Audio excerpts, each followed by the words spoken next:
അജ്ഞാത നമ്പറുകളിൽ നിന്ന് വിളിച്ചു നടത്തുന്ന തട്ടിപ്പുകളും പുതിയ സിം എടുത്ത ശേഷം പരിചയക്കാരെ വിളിച്ച് പറ്റിക്കുന്നതും പോലെയുള്ള കലാപരിപാടികൾക്ക് പൂട്ടുവീഴാൻ പോവുകയാണ്.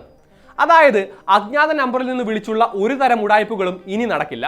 വിളിക്കുന്നയാളുടെ പേര് ഫോണിൽ സേവ് ചെയ്തിട്ടില്ല എങ്കിലും പേര് സ്ക്രീനിൽ പ്രദർശിപ്പിക്കുന്ന പുതിയ സംവിധാനം പ്രാബല്യത്തിൽ വരാൻ പോവുകയാണ്. കോളിംഗ് നെയിം പ്രസന്റേഷൻ എന്ന ഈ സേവനം കുറച്ചു മാസങ്ങൾക്കുള്ളിൽ തന്നെ രാജ്യത്തുടനീളം നടപ്പിലാക്കുമെന്നാണ് റിപ്പോർട്ടുകൾ. അതേക്കുറിച്ചാണ് ഇന്നത്തെ ഇൻഡെപ്ത്. സ്വാഗതം.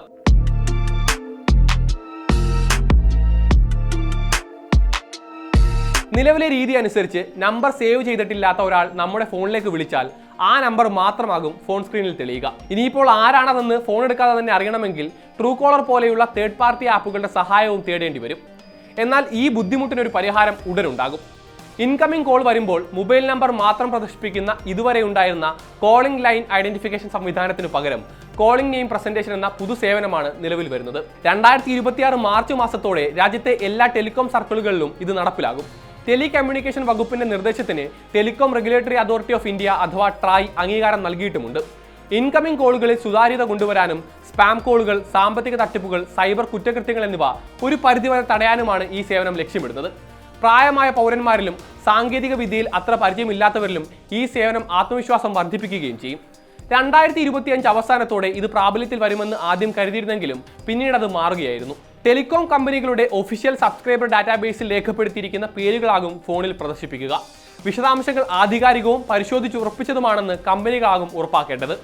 ഇന്ത്യയുടെ ടെലികോം നെറ്റ്വർക്കുകളുടെ സഹായത്തോടെ സർക്കാർ പിന്തുണയുള്ള കോളർ ID സംവിധാനം പോലെയാകും ഇത് അക്ഷരാർത്ഥത്തിൽ പ്രവർത്തിക്കുക.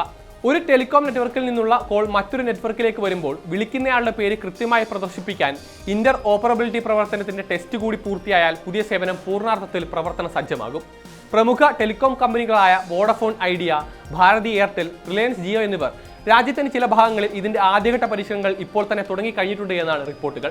ഉപയോക്താക്കൾക്ക് കോളിംഗ് നെയിം പ്രസന്റേഷൻ സേവനം ബൈ ഡിഫോൾട്ട് ലഭിക്കുന്നതായിരിക്കുമെന്നാണ് റിപ്പോർട്ടുകൾ. അതേപോലെ തന്നെ ഈ സേവനം ആവശ്യമില്ലെന്ന് തോന്നുന്നവർക്ക് അത് നിർത്താനുള്ള സൗകര്യവും സർവീസ് പ്രൊവൈഡർ ഒരുക്കുമെന്നാണ് നിലവിൽ പുറത്തുവരുന്ന വിവരം. 4G 5G നെറ്റ്വർക്കുകളിലെ ഉപയോക്താക്കൾക്കായിരിക്കും ആദ്യമേ ഈ സേവനം ലഭിക്കുക. 2G 3G നെറ്റ്വർക്കുകളിലേക്ക് കൂടി ഈ സേവനം വ്യാപിപ്പിക്കാനുള്ള പരിശോധനകൾ അതിനുശേഷം മാത്രമേ ആരംഭിക്കൂ. നിലവിലുള്ള ടെലികോം ലൈസൻസുകളിൽ വിളിക്കുന്നയാളുടെ പേര് പ്രദർശിപ്പിക്കണമെന്ന് നിർബന്ധിക്കുന്ന ഒരു വ്യവസ്ഥയും ഉണ്ടായിരുന്നില്ല. CNAP വരുന്നതോടെ അതിൽ കൂടിയാണ് മാറ്റം വരുന്നത്. 2024 ഇക്കാര്യം ചൂണ്ടിക്കാട്ടി ട്രായ് ടെലികമ്മ്യൂണിക്കേഷൻ മന്ത്രാലയത്തിന് ശുപാർശ നൽകുന്നത്.